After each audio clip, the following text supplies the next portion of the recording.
नमस्कार, जय हिंद, वंदे मातरम। एक बार फिर से आपका बहुत बहुत स्वागत है जेआरपी किंग यूट्यूब के अंदर। आपको बता दें कि लोकसभा चुनाव में अब की बार कई पार्टियां मैदान के अंदर है और सभी पार्टियों की अब की बार धमाकेदार एंट्री हो चुकी है कि अब की बार लोकसभा के अंदर किसकी बनेगी सरकार। क्या पूर्ण बहुमत के साथ किसी पार्टी की सरकार बनेगी या फिर करना पड़ेगा गठबंधन। हम आपके बीच में जो सीटों का सर्वे लेकर हाजिर हुए हो सी वोटर टीम नाउन और फलोदी सट्टा बाजार ने चुनाव से पहले जारी कर दिया। अब 543 सीटों पर किसकी बनती नजर आ रही है सरकार। पिछली बार क्या कर देखा जाए तो बीजेपी ने पूर्ण बहुमत के साथ सरकार बनाई थी। क्या आपकी बार कांग्रेस होगी मजबूत या फिर बनेगी पूर्ण बहुमत की सरकार। हम आपके बीच में 543 सीटों का जो सर्वे लेकर हाजिर हुए हैं वो बहुत ही बड़ा सर्वे चौंकाने वाला है, क्योंकि अब की बार ऐसा लग रहा है कि विपक्ष एक होने वाला है। विपक्ष और एक होने से किसे मिलेगा फायदा कौन। हम बात करें पहले राज्य की तो पहला राज्य है कर्नाटक, जहां पर बीजेपी को 8 सीटें मिलती हुई दिखाई दे रही है तो कांग्रेस को 15 सीट, वही जेडीएस को 5 और बीएसपी को 0, तो कुल 28 सीटें। अगर कश्मीर की बात करें तो कुल 6 सीटें, जहां बीजेपी को 1, आईएनसी को 3, पीडीपी को 2 और एनसी को 0 यहाँ पर सीटें मिलती हुई दिखाई दे रही है। ये सीटों का रुझान 2023 का है और बहुत ही बड़ा रुझान निकल के आ चुका है। हरियाणा की बात करें तो हरियाणा राज्य के अंदर कुल 10 लोकसभा सीटें, जहां पर बीजेपी को 4, कांग्रेस को 5, जेजेपी को 0, तो आम आदमी पार्टी को यहाँ पर 1 सीट मिलती हुई दिखाई दे रही है। 2024 के अंदर लोकसभा चुनाव है और दिल्ली की बात करें तो दिल्ली के अंदर लोकसभा सीटें 7 है। 7 में से बीजेपी को 2 सीटें मिल रही है, तो वही कांग्रेस को 4, आम आदमी पार्टी को 1 सीट मिल रही है, तो बीएसपी को यहाँ पर 0 सीट मिलती हुई दिखाई दे रही है, तो अदर के खाते में 0 जा रही है। अगर हम पंजाब राज्य की बात करें तो 13 लोकसभा सीट है, जहाँ बीजेपी को 1 सीट मिल रही है, वही कांग्रेस को 2 सीटें मिल रही है, तो आम आदमी पार्टी के खाते में 9 सीटें जा रही है और एसएडी को 0 सीट मिलती हुई दिखाई दे रही है। अगला राज्य है जहाँ पर मेघालय राज्य। मेघालय के अंदर 29 विधानसभा सीट है, जिनमें से बीजेपी को 12 सीट मिल रही है, तो कांग्रेस को 15, वही एसपी को 0, तो बीएसपी के खाते में 2 सीटें जाती हुई दिखाई दे रही है। अगला राज्य झारखंड। झारखंड की बात करें दोस्तों तो यहाँ पर 19 लोकसभा सीटें, जहाँ बीजेपी को 6 मिल रही, तो वही कांग्रेस के खाते में 8 सीटें जा रही है, तो जेएमएम के खाते में 5 सीटें जा रही है, तो आरजेडी के खाते में 0 सीट मिलती हुई दिखाई दे रही है। आंध्र प्रदेश राज्य की बात करें तो यहाँ पर लोकसभा सीटें 25 है। 25 में से बीजेपी को 8, वही कांग्रेस को 4, तो वाईआरएस को 10 और टीडीपी को 3 सीटें मिलती हुई दिखाई दे रही है, तो अदर के खाते में 0 सीट मिलती हुई दिखाई दे रही है। उड़ीसा की बात करें तो उड़ीसा के अंदर लोकसभा सीटें 21 है। 21 में से बीजेपी को 6 सीट, वही कांग्रेस को 9, बीजेडी को 6 सीट और एनसी को 0 सीट मिलती हुई दिखाई दे रही है। बहुत ही तगड़ा महाउपनियन पोल निकल के आ चुका।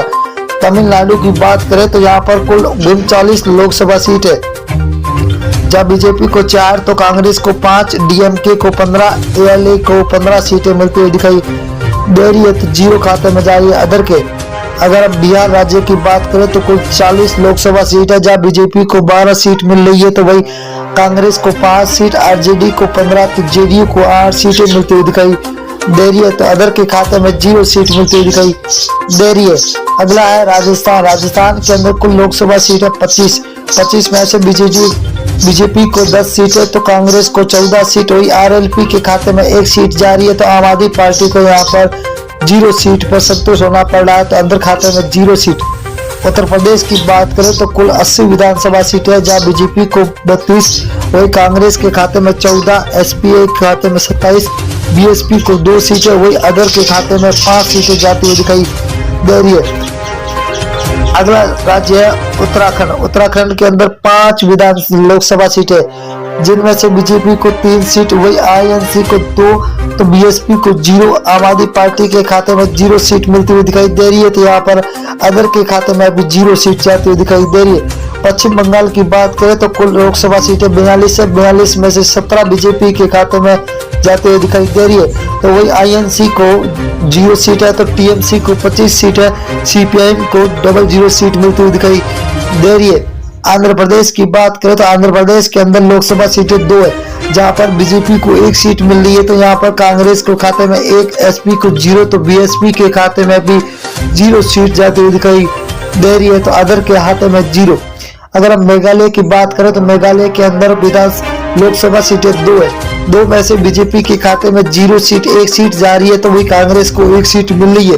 तो एसपी को 0, तो बीएसपी के खाते में भी 0 सीट जाती हुई दिखाई दे रही है।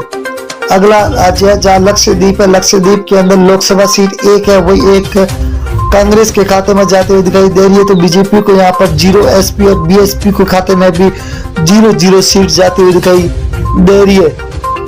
अगला राज्य है महाराष्ट्र। महाराष्ट्र के अंदर 48 विधान लोकसभा सीटें हैं, जहाँ बीजेपी को 15, कांग्रेस के खाते में 14, तो एसएचएस को 10 और एनसीपी को 8 सीटें मिलती दिखाई दे रही है। तो अदर के खाते में 0 सीट जाती हुई दिखाई दे रही है। छत्तीसगढ़ राज्य की बात करें तो यहाँ पर लोकसभा सीटें 11 में से बीजेपी को 6 सीट मिल रही है, तो आईएनसी के खाते में 5 है। आम आदमी पार्टी को 0, बीएसपी को यहाँ पर 0 सीट मिल रही है, तो अदर के खाते में भी 0 सीट जाती हुई दिखाई दे रही है। तेलंगाना की बात करें तो कुल 17 लोकसभा सीटें, जहाँ बीजेपी को 3 सीट, वही कांग्रेस को 5, तो टीआरएस को 7, एआईएम को 2 सीटें मिलती हुई दिखाई दे रही है। बहुत ही बड़ा तगड़ा झटका लगता हुआ दिखाई दे रहा है आपकी बात। अगर केरल की बात करें तो केरल के अंदर 20 विधान लोकसभा सीटें, जहाँ बीजेपी को 1 सीट मिल रही है, तो कांग्रेस को 10 सीटें, वही एलडीएफ को 9 सीटें मिल रही है, तो यूडीएफ को 0 सीट मिलती हुई दिखाई दे रही है, तो अदर के खाते में 0 सीट जाती हुई दिखाई दे रही है। असम राज्य की बात करें तो कुल 14 सीट है, जहाँ बीजेपी को 7, को कांग्रेस को 6, एआईयू को 3 और अदर के खाते में 0 सीट जाती हुई दिखाई दे रही है। बहुत ही बड़ा तगड़ा झटका सभी को मिलता हुआ दिखा। गुजरात की बात करें तो कुल 26 लोकसभा, जब बीजेपी को 12, कांग्रेस को 6, तो आम आदमी पार्टी को 8, बीएसपी के खाते में 0 सीट जा रही है, तो अदर के खाते में भी 0 सीट जाती हुई दिखाई